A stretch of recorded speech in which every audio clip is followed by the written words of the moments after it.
Let me just start, because one has to, like I was saying to Leanne, one has to check in on how everybody's doing, what their psyche is after yet another attack. In years gone by, you could have put it off as sort of an isolated incident. We can't do that anymore.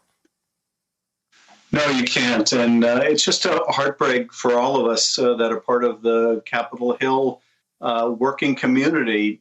These police officers, we get to know them, those of us that have had security details from time to time. They get to know our families, and to lose another officer, to have another officer also injured, it's just devastating. And I think we had hoped that maybe some of the fences could come down. We want to try to strike that balance between security and accessibility, but clearly we're not ready to take the fences and all the barriers down. The Capitol is still very much a target. We don't yet know what the motivations of this man were, but of course, when you see something like this, an attack like this happen, it's hard not to hearken back to January 6th. And it's hard to know that some people are still not taking this seriously, what happened on January 6th. I mean, you and I have heard over the last couple of months, particularly people on the other side of the House and the Senate, making comments about how they weren't scared. This wasn't particularly serious. But what we saw today in a Washington Post article is another connection between the Oath Keepers and Roger Stone. And I just want to read a little bit of this. Oath Keeper founder Stuart Rhodes, his deputy, and 3 members who guarded Roger Stone exchanged nearly 20 phone calls over 3 hours on January 6, coinciding with the first assault on police barricades protecting the U.S. Capitol, and spanning the time the 3 members breached the building. Prosecutors charged on Thursday. Some charged Oath Keepers were seen as acting as bodyguards for Stone earlier in the day. Are you? I imagine the answer is no, but are you satisfied that everybody around Congress is taking this connection between the prior administration and these extremist groups seriously enough?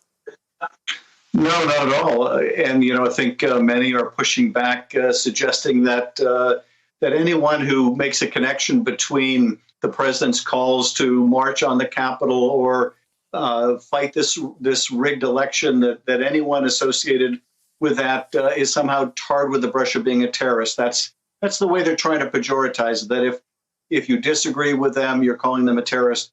Well, look, these people that attacked the Capitol were guilty of domestic terrorism. And we have a real white nationalist domestic terror threat that now eclipses the threat from international terrorism. And we darn well better take it seriously. And I think it's really shameful in light of all that we've experienced and the lives lost, another one today, that anyone in Congress could treat this with anything but the utmost seriousness. What's your sense of General Russell Honore's recommendation that there are 233, I believe, openings right now in U.S. Capitol staff? He's calling for an additional 854. It's a massive increase in staffing. What's your sense of the level of staffing and the level of work and the appropriateness of how many people there are guarding the Capitol? Well, I think we are dramatically understaffed. And one of the things that General Honore also points out in his report, and this is something members feel acutely, and that is it's not just about security around the Capitol. It's also about the lack of security around many of our district offices out in our home states. And of course, some of the state capitals are at risk. So I do think there's going to have to be a dramatic expansion of the Capitol Police. We're going to have to resolve security issues, not just at the Capitol, but in other venues as well. And we're going to have to strengthen, this was another part of the General's findings, the intelligence operations of the Capitol Police Department to make sure they're gaining good information about threats to the Capitol, that there's good communication between Capitol Police, Metropolitan Police, and the National Guard, that we can get response in a timely way. There's a lot that's going to need to change if we're going to avoid further violence at the Capitol. Hey, thanks for watching our YouTube channel. You should know that you can follow today's top stories and breaking news and catch up on your favorite MSNBC shows all in one place.